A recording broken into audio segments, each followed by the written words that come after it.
Noël. Louise entra dans mon salon comme si c'était sa scène, vêtue de rouge comme une méchante qui se prenait pour l'héroïne. Derrière elle, David, son collègue de travail, son amant en réalité s'introduisit comme s'il était chez lui.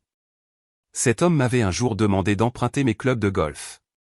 Maintenant, il souriait dans mon entrée tandis que ma femme tenait un sac cadeau et des papiers de divorce, comme s'il s'agissait d'un jeu tordu de Père Noël secret. Bonjour, gazouilla-t-elle, d'une fausse gaieté. Joyeux Noël. Je levai les yeux du feu. Je connaissais déjà la tension dans sa mâchoire, l'angle suffisant du menton de David, le surplus de Cologne. Ce n'était même pas subtil. Ça ne l'avait pas été depuis des mois. Puis elle me tendit l'enveloppe. Épaisse, aux onglets imprimés professionnellement. David se pencha, souriant. Il est temps de payer, dit-il avec ce sourire narquois qui donnait envie de tester la gravité avec ses dents. Je pris les papiers. Je lus exactement 3 mots, dissolution de mariage. Mon stylo était déjà ouvert. Je signai la première page, tournai à la dernière, signai de nouveau. Calme, délibéré, silencieux. Elle cligna des yeux. David fronça les sourcils. Ce n'était pas la réaction qu'ils attendaient. Je me levai et me dirigeai vers la cheminée, pris une petite boîte de la taille d'un écrin à bijoux. Emballage argenté, ruban rouge. Je me tournai et l'offris à son avocat, qui était maladroitement assis au bord de mon canapé, regrettant déjà d'être là. Je vous ai aussi préparé quelque chose, dis-je. Il hésita. L'ouvrit. À l'intérieur, un document plié, sans fioriture, pas de lettre d'accompagnement, pas de menace, juste une feuille de papier légal datée, avec 4 signatures et une ligne surlignée en jaune. Le visage de l'homme blêmit comme s'il venait d'assister à un accident de voiture au ralenti et qu'il réalisait qu'il était sur le siège passager. Il se pencha vers elle, la voix tremblante, « Vous devez commencer à supplier maintenant. » Sa tête se tourna vers lui. « Quoi? Vous êtes sérieux? » Sa main tremblait déjà. « Où a-t-il eu ça? » Je souris mais ne répondis pas car la manière dont je l'avais obtenu n'avait pas d'importance. Cela existait et c'était valide.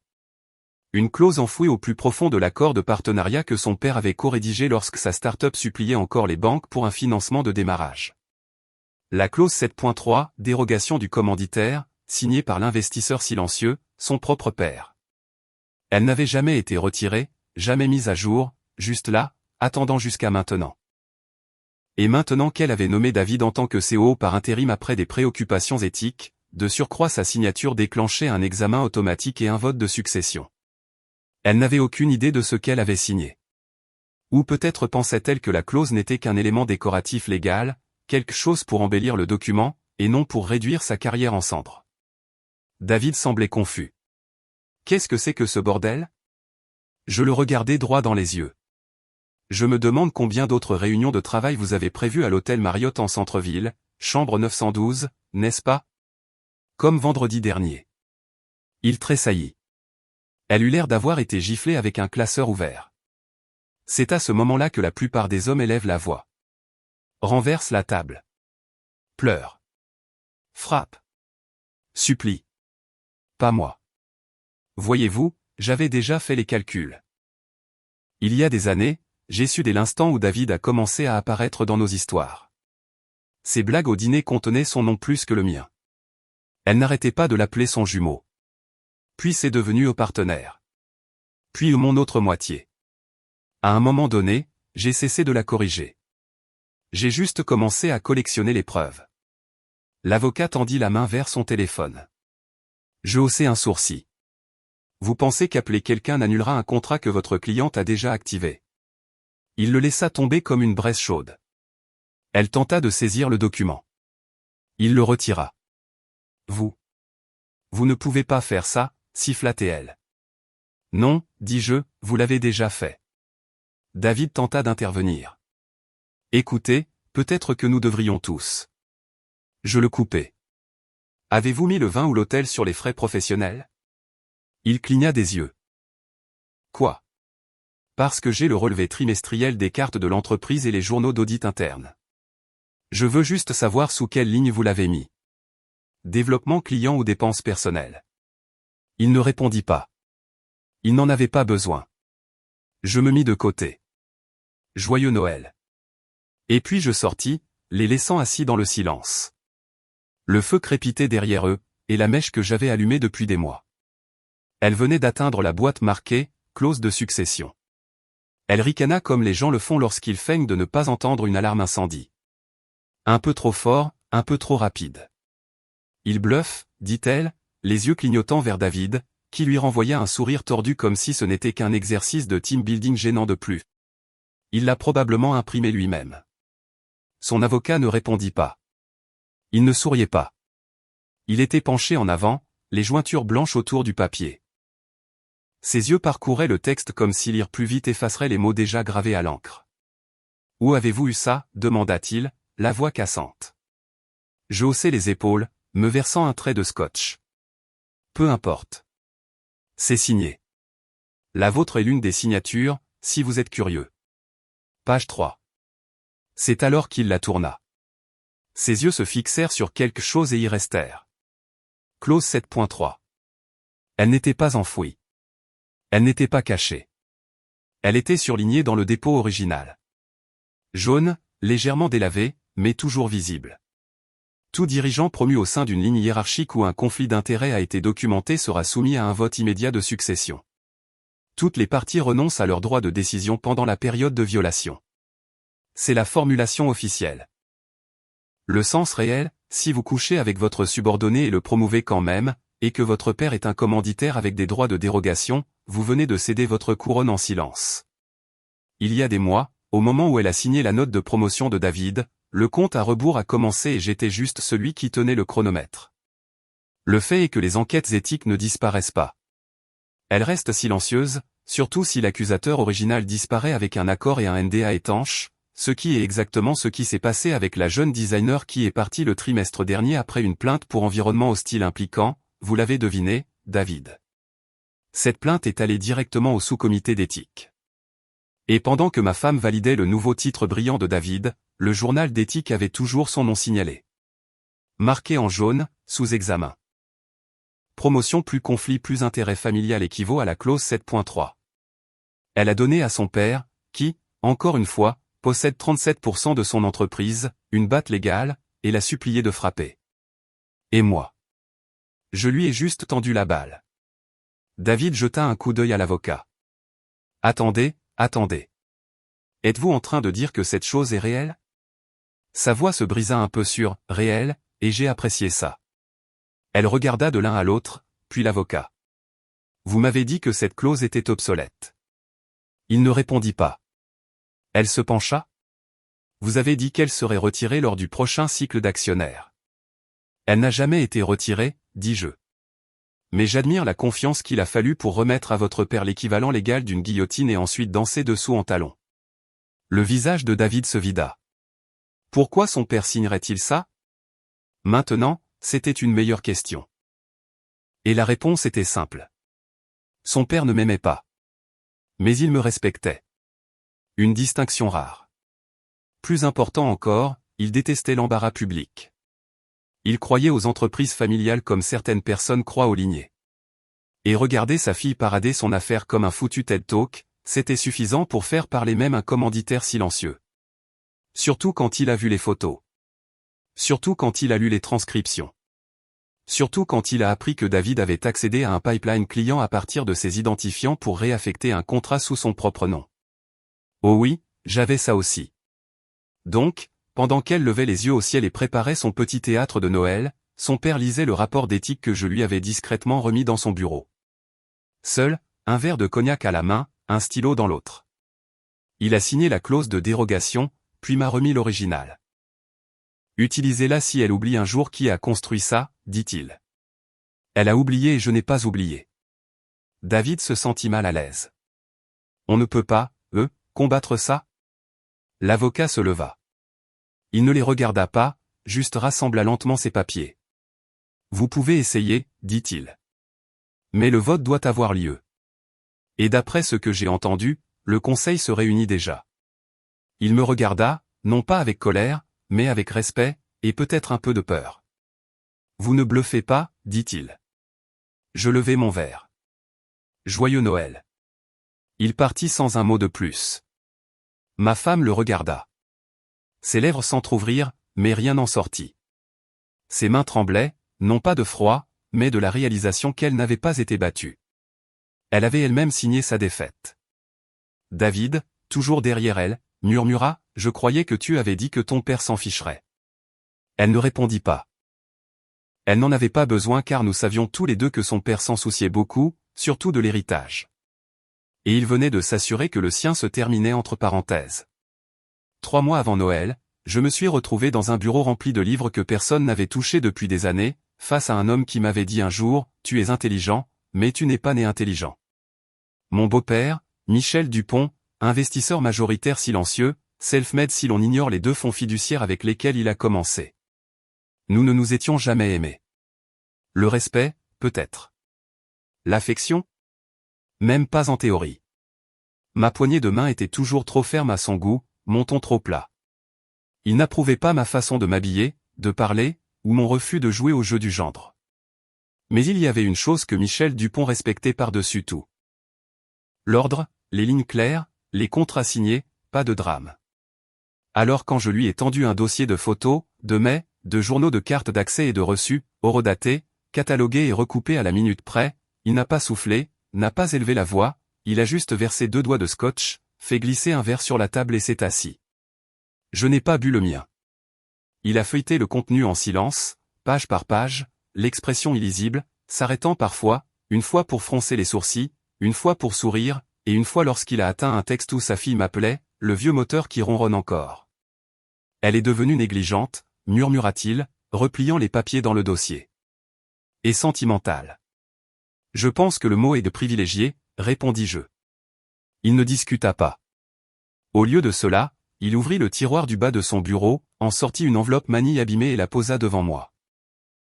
Elle était épaisse, jaunie sur les bords, le rabat scellé avec un autocollant de cire rouge portant le sceau fondateur de l'entreprise, 2 faucons flanquant une torche. Je ne lui ai jamais montré ça, dit-il. Qu'est-ce que c'est? Une clause qu'elle ne connaît pas déclencheur de succession. Je l'ai rédigée quand elle a nommé David responsable des ventes l'année dernière. J'avais un pressentiment. Alors pourquoi ne pas l'utiliser? Il me regarda pour la première fois ce soir-là. Parce qu'elle n'avait pas encore humilié la famille. Elle m'a juste insulté en privé. Je peux vivre avec les insultes, mais la disgrâce. Il poussa l'enveloppe vers moi. Livrez-la, dit-il, si elle tente de détruire cette famille publiquement. Pas une seconde avant. Je la pris. Elle semblait plus lourde qu'elle n'y paraissait. Je ne suis pas votre soldat, dis-je. Il se pencha en arrière, faisant tournoyer le reste de son verre. Non, dit-il, vous êtes quelque chose de bien plus dangereux que ça. Et c'était tout. Pas de poignée de main, pas de moment de complicité, juste une transaction froide entre 2 hommes qui ne s'aimaient pas particulièrement, mais comprenaient la valeur de la conséquence. J'ai ramené l'enveloppe chez moi et l'ai placée dans une boîte inifugée derrière le titre de la maison et une photo de mon fils de son premier match de football. Je ne l'ai plus regardé. Pas avant le matin de Noël. On ne planifie pas une vengeance pour le simple plaisir du drame. C'est ce qu'ils ne comprennent jamais. La vraie vengeance, c'est la logistique. Une logistique silencieuse. On construit l'échafaudage. On attend. On les regarde vous tendre la corde. Puis on laisse la gravité faire ce qu'elle fait de mieux. Et quand elle est entrée dans mon salon, rouge à lèvres et trahison, traînant son petit chien de poche suffisant derrière elle, souriant comme si elle venait de terminer la plus grande blague jamais racontée, je n'ai pas eu besoin de réagir parce que 3 mois plus tôt, son père avait déjà eu le dernier mot. Et j'étais assis sur la livraison depuis. Les portes automatiques de Dupont Dynamics s'ouvrirent avec un sifflement à 13h37. Elle ne s'arrêta même pas à l'accueil, passa en coup de vent comme si la panique lui donnait un laissez-passer. Ses talons claquaient sur le carrelage comme des coups de feu. Les cadres dans le couloir firent semblant de ne pas la voir. L'un d'eux tourna brusquement dans la salle de pause, son téléphone soudainement collé à l'oreille. Elle consultait déjà les statuts de l'entreprise sur son téléphone, faisant défiler avec des doigts tremblants, cherchant une faille, la clause de succession. L'écriture de son père. Elle ne l'avait pas vue depuis. Mon Dieu, depuis sa première présentation aux investisseurs. Cette clause était symbolique, décorative, comme un vieux blason familial que personne ne polissait plus. Maintenant, elle était en feu. Elle atteignit le dernier étage.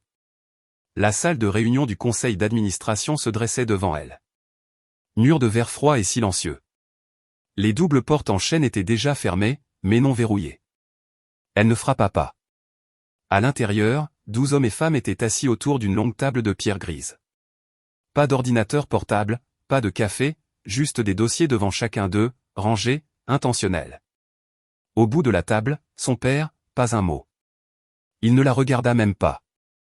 Elle ouvrit la bouche pour parler, peut-être pour crier, peut-être pour exiger, mais la présidente du comité de conformité s'éclaircit la gorge avant qu'une seule syllabe ne s'échappe. « Nous sommes en session », dit la présidente d'un ton monocorde. « Veuillez vous asseoir. » Sa bouche se referma.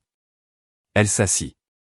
Le dossier devant elle avait une page visible, une seule ligne surlignée, clause 7.3 déclenchée par un conflit d'éthique interne et une promotion en ligne directe. Elle se glaça. La présidente ajusta ses lunettes et lut à voix haute, conformément à la clause de dérogation déposée et scellée par l'associé silencieux Dupont et ratifiée au 2e trimestre de l'année dernière. La nomination de tout dirigeant ayant une plainte éthique interne en suspens, si co-signée par une partie liée, constitue un motif d'examen immédiat de succession. Une diligence raisonnable montre que la co-signataire, Mademoiselle Dupont, a approuvé la promotion de Monsieur David Martin alors qu'une telle plainte était en suspens et sans consultation complète du conseil d'administration. Elle voulait dire que ce n'était pas actif, que la plainte avait été résolue, mais la plainte n'avait pas été classée, juste payée discrètement, et maintenant ce n'était plus discret. La présidente continua, conformément à l'examen juridique, la clause est contraignante, a été préalablement ratifiée et respecte les normes de quorum. En tant que telle, nous invoquons maintenant un vote de succession. Elle se tourna vers son père. Il ne l'avait toujours pas regardé. La présidente reprit la parole, calme et posée. Nous allons maintenant désigner un successeur pour assumer les responsabilités de COO par intérim. Le candidat. Elle fit une pause et baissa les yeux. Point et Monsieur Calvin Durand. Sa mâchoire se serra. Calvin, le directeur de la conformité, l'homme le plus ennuyeux et douloureusement éthique du monde. Elle l'avait un jour qualifié de « classeur doué de sans-science » lors d'un séminaire, en face de lui. David l'avait préparé à un départ discret.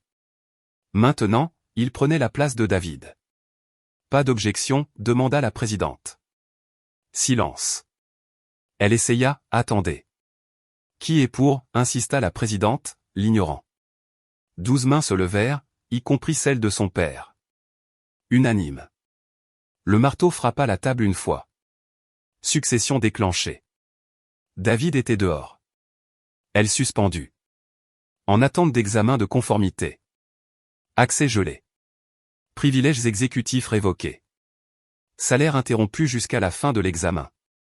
La clause était brutale dans sa formulation. Clinique comme une nécrologie rédigée par un avocat. Une page glissa devant elle. Elle la regarda. Signé ici pour accuser réception, dit la présidente. Ce n'est pas un aveu de faute. Juste la confirmation que le vote a eu lieu. Elle regarda son père. Finalement, il buvait son eau. Il ne l'avait toujours pas regardé, mais le coin de sa bouche tressauta. Pas tout à fait un sourire, juste la gravité qui remettait tout à sa place. Elle signa, puis se leva. Personne ne lui dit de partir. Elle le savait. En sortant, elle croisa David dans le couloir. Il semblait confus. « Tu as arrêté ça ?» Elle ne répondit pas. Et il ne demanda plus parce qu'à ce moment-là, il cherchait déjà sa carte d'accès et elle ne bipait plus. Le soleil commençait à peine à se coucher lorsqu'elle arriva devant l'allée. L'air froid, mince et vif, s'accrochait au pin bordant la propriété. Elle actionna la télécommande sur son pare-soleil. Le portail ne bougea pas. Pas de bip. Pas de mots, juste le silence. Elle appuya à nouveau. Rien. Puis un message apparut sur l'écran de sa voiture, accès refusé. Code invalide. Sa main resta en l'air une seconde de trop. Comme si son cerveau ne pouvait pas traiter un monde où son code ne fonctionnait pas. Elle recula. Se gara devant le portail, marcha. Le chemin menant à la porte d'entrée était dégagé, salé, efficace, stérile, comme si quelqu'un l'avait préparé pour des invités, mais pas pour elle. Les lumières du Porsche s'allumèrent à son approche, détecteur de mouvement déclenché par sa présence. Elle semblait accusatrice. Sur le paillasson, une boîte, rien de sentimental, pas de bijoux, pas de lettres, pas même une brosse à dents. Juste quelques vêtements, des articles de toilette de taille voyage, et un cadre cassé contenant une photo de trois, elle, lui et leur fils, à une fête foraine d'automne il y a 6 ans. Elle était en plein rire sur la photo. Il regardait déjà ailleurs. Scotché à la porte, une enveloppe blanche, scellée avec un seul morceau de ruban adhésif bleu, le genre que l'on utiliserait pour peindre les moulures. Son nom en lettres capitales, pas de « cher », pas de chaleur. Elle l'ouvrit. À l'intérieur, une copie du contrat de mariage, pas celui que son avocat avait examiné avant le mariage. Cette version était annotée. Surlignage jaune, note en marge, autocollant comme s'il avait été étudié, enseigné. Ses amendements étaient encerclés. Elle avait oublié combien de clauses elle avait poussé, combien elle avait lutté pour les inclure. Si fière de sa prévoyance. Clause 12.c, en cas d'activité extra-conjugale confirmée par des preuves indépendantes, les droits de résidence principale reviennent à la partie non impliquée. Clause 14.d, tout actif matrimonial apporté par héritage ou fiducie préexistante ne sera pas soumis à division, sauf si la propriété cosignée est documentée. Clause 17.f, si l'infidélité est prouvée, la partie impliquée renonce à toute réclamation résiduelle sur les distributions successorales liées aux fonds propres de l'entreprise familiale. À l'époque, elle avait insisté, « Je veux juste protéger ce que j'apporte. » C'est juste. Il avait hoché la tête, signé, sans jamais discuter. Elle n'avait jamais pensé qu'elles seraient utilisées contre elle. Mais elles étaient là. Au bas de la page, une note manuscrite, ses photos ci-jointes, dates incluses, liste de témoins annexée. Elle feuilleta le paquet. Reçu d'hôtel. Horodatage de surveillance. Sa conversation par SMS avec David imprimé. Message clé surligné. Un an particulier, il ne se battra pas. Il ne se bat jamais. C'est ce qui rend les choses faciles. Page suivante. Un formulaire notarié. Déposé. Effet immédiat. Elle haleta. Laissa tomber les papiers. Saisit la poignée de porte. Elle ne tourna pas. Elle sonna. Rien. Sonna encore. Frappa. Frappa fort. La maison ne répondit pas. À travers le verre dépoli, elle pouvait à peine distinguer le couloir, le bord de l'escalier, le coin d'un tapis, familier et maintenant étranger. Cela ressemblait à une exposition de musée. La maison était partie. Tout ce qui restait était la propriété et rien ne lui appartenait. Elle tripota son téléphone. L'appela directement sur la messagerie. Réessaya. Toujours rien. Essaya leur fils. Pas de réponse. Ses jambes cédèrent. Elle s'assit sur la marche du porche, le froid s'infiltrant dans ses os, dans sa peau comme une punition. Elle regarda la boîte à côté d'elle. Puis la porte, puis le ruban bleu. Cela avait toujours été là, dans les contrats, les formulaires, les dossiers. Elle les avait à peine parcourus en souriant à table. Il ne l'avait pas piégée. Elle avait elle-même dessiné le plan, et tout ce qu'il avait fait, c'est suivre les instructions. Au matin, le silence ne se confinait plus à la maison. Il était partout. Elle était assise en tailleur sur un lit d'hôtel, la couette repoussée, son téléphone portable brillant comme une bouée de sauvetage qui ne tiendrait pas. Elle fit défiler ses contacts, le pouce hésitant sur des noms qui autrefois signifiaient quelque chose. Ancien groupe de brunch, collègues qu'elle avait encadrés. Amis de lycée qu'elle n'avait jamais supprimés. Appelé. Pas de réponse. Appelé. Messagerie vocale. Appelé. Ce numéro n'accepte plus les appels. Même sa sœur. Sa sœur ne répondit pas. Cela fit mal. Elles avaient l'habitude de se parler tous les dimanches. Verre de vin à la main, se plaignant de leur mari. L'ironie la fit vomir. Elle en eut finalement une. Morgane, colocataire de collège, travaillait maintenant dans la gestion de patrimoine privé. Le genre de personne qui semblait toujours être en train de boire un latte. Salut, souffla-t-elle. Dieu merci, quelqu'un a répondu. Il y eut une pause. Puis Morgane parla. Mesuré. J'ai entendu parler du vote. Elle tenta d'avoir l'air désinvolte. Oh oui, c'est en cours de traitement. Une autre pause, plus longue cette fois. Tu devrais savoir, dit Morgane doucement. Tes emails circulent, des emails internes de tes serveurs d'entreprise. Son cœur se tordit. Qu'est-ce que tu veux dire? Je veux dire transférer, partager, divulguer. Il y a un fil de discussion. Un long. C'est illégal. C'est le problème des RH maintenant. Mais je pensais que tu devrais voir ça. Un message apparut dans sa boîte de réception. Objet, juste pour que tu sois au courant. Elle l'ouvrit. Une capture d'écran en haut. Son nom. Le nom de David. L'objet, le plan. C'était un fil de discussion Slack. Privé. Archivé mais non supprimé. Elle le lut une fois, puis encore. Sa peau devint froide. David, il est inoffensif. Je l'observe depuis des années. L'homme réagit à peine au tonnerre. Elle, exactement. C'est pourquoi ça marchera. Il ne riposte jamais. Il est trop vieux jeu. Il signe et disparaît.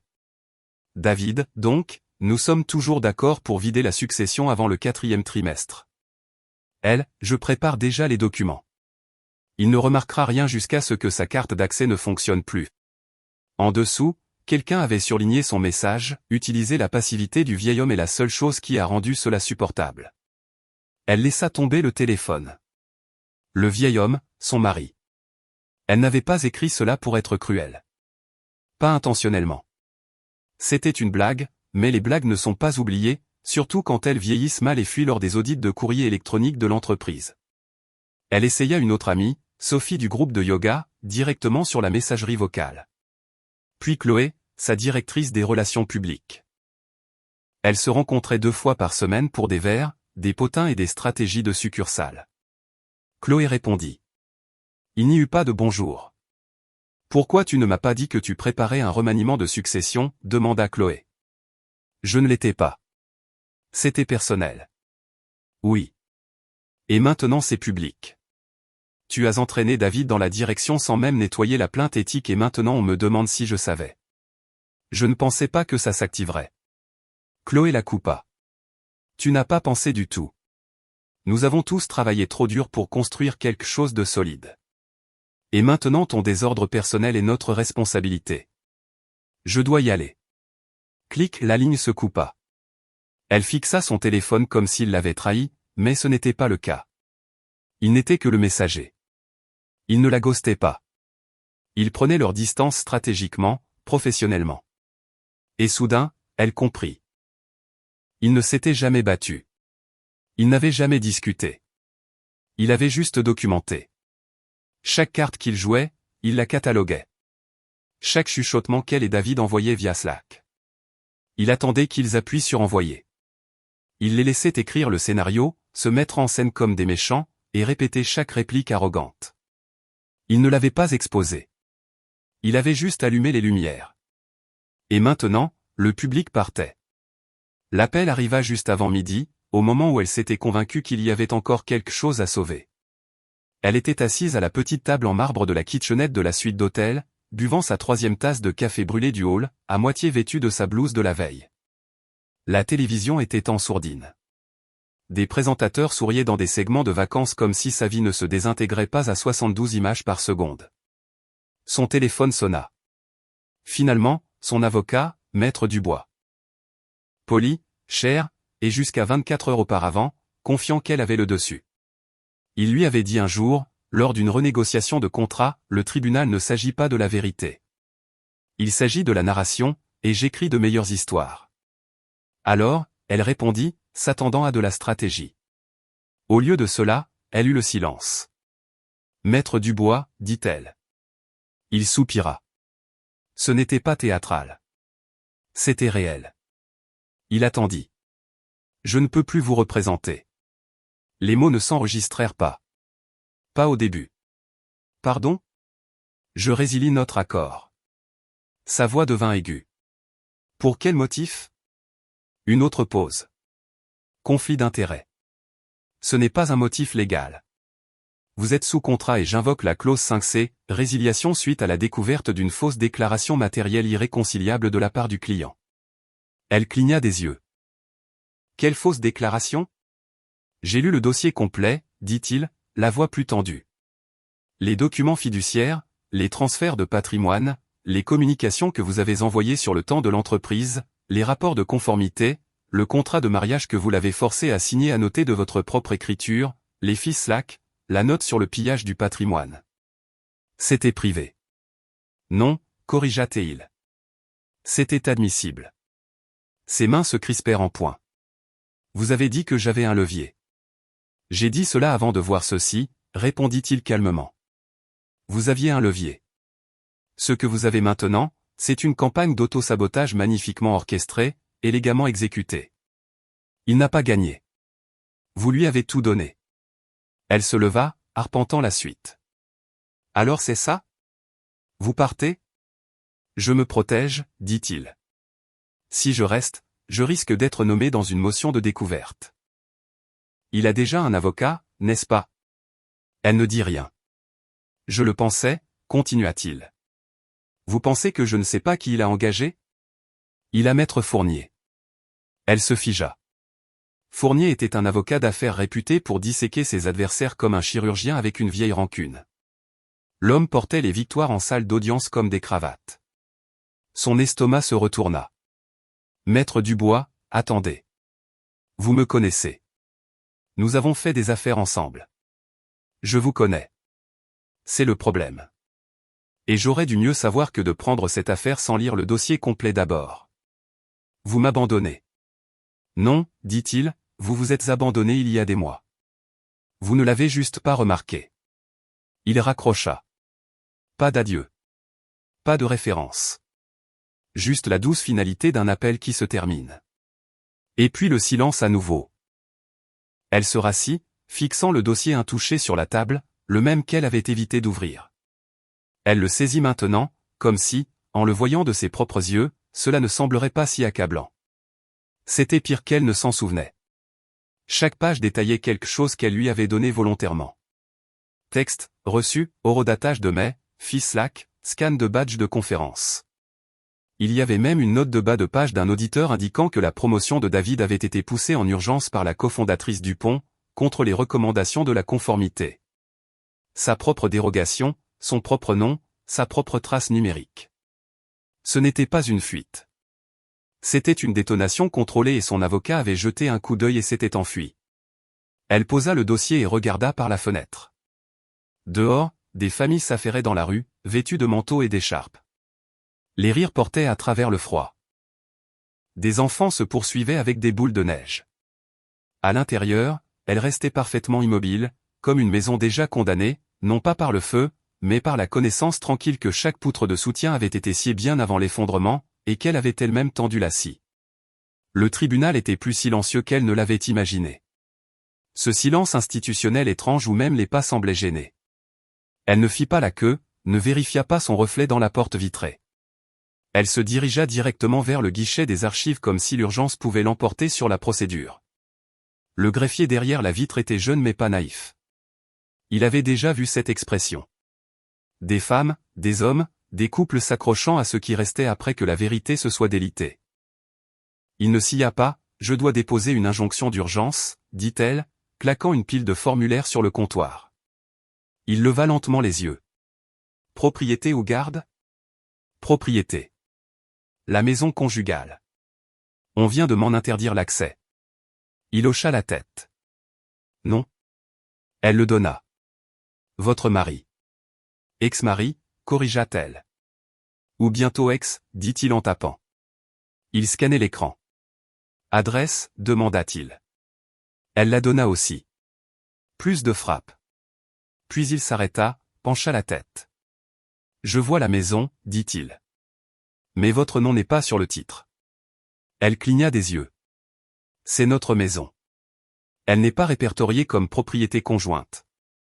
Nous y avons vécu pendant 9 ans. Il regarda à nouveau. Acte original déposé en 1989. Transféré via une fiducie de vie en 2004 au titulaire actuel. C'est votre mari. Non, non, non, dit-elle, le pouce accélérant. Nous avons fait un refinancement ensemble en 2015. Il avait besoin de ma signature. Il cliqua sur les documents numérisés. Ouvrit un PDF, fit pivoter le moniteur. C'est exact. Et voici l'acte de renonciation que vous avez signé. Il a accéléré le prêt. Vous avez renoncé à toute réclamation de propriété pour éviter les retards de retitrage. Elle fixa l'écran, sa propre signature. Bouclée, confiante. Elle se souvint de ce jour. Leur fils avait de la fièvre. Ils étaient pressés. Le notaire avait dit, il suffit de signer ici et nous finaliserons avant le déjeuner. Cela n'avait pas semblé important. Elle se pencha, la voix basse. Mais nous étions mariés. Cela devrait compter. Il la regarda, patient, mais ferme. Vous ne pouvez pas réclamer rétroactivement le titre simplement parce que vous y vivez. Pas dans cet état. Pas de tenance conjointe, pas de disposition de biens communautaires au dossier, et la fiducie précède votre mariage. Elle déglutit. Il ne peut pas simplement me refuser l'accès. Il fit glisser un dépliant par l'ouverture. Vous pouvez le contester, mais pour être clair, madame. Il tapota l'acte avec son stylo. Légalement, vous n'avez jamais été propriétaire. Le mot « jamais » frappa comme une porte métallique se refermant. Elle recula. Elle voulait crier, hurler, lui dire qu'il avait tort. Que l'arbre de vent était son idée. Qu'elle avait choisi le fichu carrelage de la crédence. Qu'elle avait organisé 10 dîners de Thanksgiving sous ce toit. Que son fils avait appris à faire du vélo dans cette allée. Qu'elle avait saigné dans cette cuisine, ri dans ce couloir, pleuré sous cette douche, mais rien de tout cela n'était un titre de propriété. Elle sortit du bureau des archives dans un brouillard. Elle atteignit sa voiture avant que les larmes ne viennent. Pas des sanglots dramatiques de cinéma, juste un délitement silencieux et éviscéré, une expiration insonore de chaque illusion s'effondrant d'un coup. Toutes ces années, la sécurité, les suppositions, la façon dont elle se moquait de lui pour être si vieux jeu, avec la paperasse, pour ranger les formulaires dans des boîtes ignifuges, pour être obsessionnel avec les actes et les noms sur les documents. Il n'avait pas été obsessionnel, il avait été conscient. Et elle avait construit un fantasme, l'avait peint sous un bon éclairage, l'avait décoré de sarcasme et de droit. Elle avait confondu la paperasse avec la passivité, le silence avec la faiblesse, les heures avec les miennes. Maintenant, le portail ne s'ouvrait pas. Maintenant, la maison ne répondait pas. Maintenant, le tribunal confirmait sur papier, en public, que ce n'était jamais la sienne. Pas une seule fois. Et cela, d'une certaine manière, faisait plus mal que d'être quittée, parce qu'elle n'avait pas été quittée. Elle avait été rayée, il y a bien longtemps. L'enveloppe arriva en silence. Pas de coup à la porte, pas de sonnette, juste le léger bruit de quelque chose glissant sous la porte de la chambre d'hôtel alors qu'elle sortait de la douche. Serviette autour des épaules, peau encore picotante de l'eau qui ne semblait plus jamais assez chaude. Au début, elle supposa que c'était une autre convocation ou une dernière facture. Peut-être un autre document juridique lui rappelant ce qu'elle ne possédait plus. Mais ce n'était pas un dossier manille. C'était une enveloppe vert foncé. Pas d'adresse de retour. Papier épais. Un seul seau de cire au centre, rouge sang, pressé du blason de la famille Dupont, 2 faucons et une torche. Elle s'assit sur le bord du lit et l'ouvrit d'un pouce tremblant. À l'intérieur, une carte de Noël, glacée, de bon goût. Son ex-mari se tenait sur le porche de la maison à laquelle elle n'avait plus accès, son fils à côté de lui, les bras passés autour des épaules de son père. Et à droite, Michel Dupont, son père, tenant un verre en cristal de quelque chose d'ambré, les yeux souriant d'une manière qu'elle n'avait pas vue depuis des années. Tous les trois riaient, en paix, la joie qu'on ne peut pas simuler. Sous la photo, une écriture cursive élégante, « Merci pour le cadeau. Nous avons tourné la page. » Sa gorge se serra. Elle laissa tomber la carte comme si elle l'avait brûlée. Une autre feuille s'échappa de l'enveloppe. Un papier juridique estampillé. Il n'était pas manuscrit. Il n'avait pas besoin de lettres. Avis de réaffectation des distributions. Fiducie familiale Dupont. Date d'effet, 26 décembre. Conformément à la clause 14D. Retrait en raison de déshonneur public et de rupture du code de conduite familiale. Toutes les distributions en suspens et futures allouées à son nom Dupont seront redirigées de manière permanente vers le bénéficiaire numéro 2 et le bénéficiaire numéro 3, tels que désignés dans l'annexe B. Cette décision est finale et contraignante, confirmée par le quorum du fiduciaire. Son nom, là où il avait autrefois vécu, était maintenant effacé, caviardé, même pas digne d'une police en gras, juste disparue, remplacée. Elle était autrefois l'héritière, la fille unique, celle qui s'asseyait aux côtés de son père lors des retraites d'entreprise, qui trinquait avec lui lors des dîners d'actionnaires, qui levait les yeux au ciel quand il parlait d'héritage. Et maintenant, elle n'était plus un héritage. Elle n'était pas listée. Elle n'était pas impliquée. Elle avait été excisée tranquillement, minutieusement, non par rage, non par vengeance, mais parce que la honte publique, était le seul péché que son père ne pardonnait jamais. Et quand elle a souri dans mon salon, tenant les papiers de divorce comme un cadeau de Noël, ricanant à côté de David comme si nous étions tous de la même blague. Elle a donné à Michel Dupont toutes les excuses dont il avait besoin pour l'effacer avec dignité. C'était ça. Ce n'était pas une vengeance. C'était une extraction, stratégique, propre, chirurgicale. Elle n'avait pas été vaincue. Elle avait été retirée, pas criée, pas ruinée, pas poursuivie en justice jusqu'à la poussière. Elle était juste finie. Pas d'accès à la fiducie, pas de réclamation sur le patrimoine, pas de maison, pas de firme, plus d'amis pour prendre parti. Et maintenant, même son propre nom de famille n'avait plus de poids. La carte était sur le tapis, la photo la fixant, son fils souriant sous le soleil de décembre, inconscient ou peut-être conscient. Que la paix vient souvent après que le silence a été militarisé. Elle ne pleura pas. Il ne restait rien à pleurer. Juste la réalisation tranquille que le coup final n'était pas venu de son mari. Il était venu de son propre sang. La grille de fer était encore ouverte quand elle arriva, ses pneus crépitant sur l'allée de gravier par courtes rafales saccadées. Elle n'attendit personne pour l'accueillir. Elle ne frappa pas. Elle fonça droit à travers les doubles portes du domaine Dupont comme elle l'avait fait à 16 ans, furieuse d'un couvre-feu. Mais cette fois, il n'y avait pas de drame adolescent, pas de porte qui claque, juste une fureur enfouie sous l'humiliation, bouillonnante, griffante, sans direction. Le bureau de son père était éclairé comme toujours. Il ne célébrait jamais le nouvel an. Il disait que c'était pour les gens qui avaient besoin d'une remise à zéro symbolique. Si vous avez besoin d'un calendrier pour recommencer, lui avait-il dit un jour, vous avez déjà du retard. Elle le trouva exactement là où elle s'attendait, devant la longue fenêtre, versant du thé dans une petite tasse en porcelaine, les mains fermes. Même cardigan bordeaux, même immobilité. Comme si le monde ne s'était pas effondré autour d'eux. Elle claqua la porte derrière elle. Tu es allé trop loin. Il ne se retourna pas, non, c'est toi. Tu m'as effacé. J'ai déposé une mise à jour, dit-il simplement. L'effacement nécessite de la malveillance. C'était une procédure. Sa mâchoire trembla. Tu lui as donné les griffes. Il hocha la tête une fois. Il y a 3 mois, tu l'as laissé me détruire. Il ne t'a pas détruite. Il t'a révélé. Elle s'avança. Tu l'as choisi lui plutôt que moi. Maintenant, il se retourna. Pas en colère, pas suffisant, juste vieux et résigné. Je ne l'ai pas choisi, dit-il. J'ai choisi la dignité. Elle cligna des yeux. Il continua, replaçant la théière sur son plateau avec une précision chirurgicale. Tu t'es moqué de lui pour son calme, pour sa constance. Tu as plaisanté sur sa passivité, sur la facilité avec laquelle il serait possible de vider le patrimoine. Je t'ai élevé pour gagner avec compétence, pas avec la performance. Sa voix se brisa. Tu agis comme si je t'avais trahi. Tu l'as fait, claqua-t-il. Plus tranchant maintenant. Le seul signe d'émotion qu'il avait montré depuis des mois. Tu pensais que c'était une question de mariage. C'était une question de famille, de ce que notre nom signifiait. Tu as pris ton mari, qui n'a jamais demandé de crédit, jamais exigé de reconnaissance, et tu en as fait une blague, un outil, une faiblesse à exploiter. Tu as humilié l'homme qui a aidé à porter le nom de cette famille avec plus de grâce que tu n'en as jamais appris. Elle serra les poings.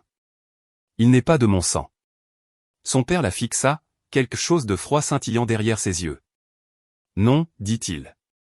Il ne l'est pas. Mais quand la tempête est arrivée, il a construit un mur. Toi, tu as allumé une allumette. Elle ne pouvait plus respirer. J'étais ta fille. Il hocha lentement la tête. Et tu le hais toujours, mais cela ne te donne pas droit à l'immunité. Elle fouilla dans son manteau, sortit la carte de Noël de son sac et la jeta sur son bureau. C'était cruel. Il la regarda. C'était une clôture. Des larmes lui montèrent aux yeux. Tu ne le regrettes même pas? Je regrette, dit-il avec précaution, de ne pas t'avoir appris plus tôt à quel point la honte peut être coûteuse. La pièce devint silencieuse. Dehors, des feux d'artifice commençaient à éclater au loin. Célébration dans les villes voisines. La nouvelle année était officiellement arrivée. Mais dans cette maison, il n'y avait pas de compte à rebours, pas de fête, juste de la porcelaine qui refroidissait et l'écho d'une fille qui réalisait que la guerre n'était pas entre elle et son mari. C'était entre qui elle pensait être et qui tout le monde avait déjà cessé de prétendre qu'elle pouvait encore être.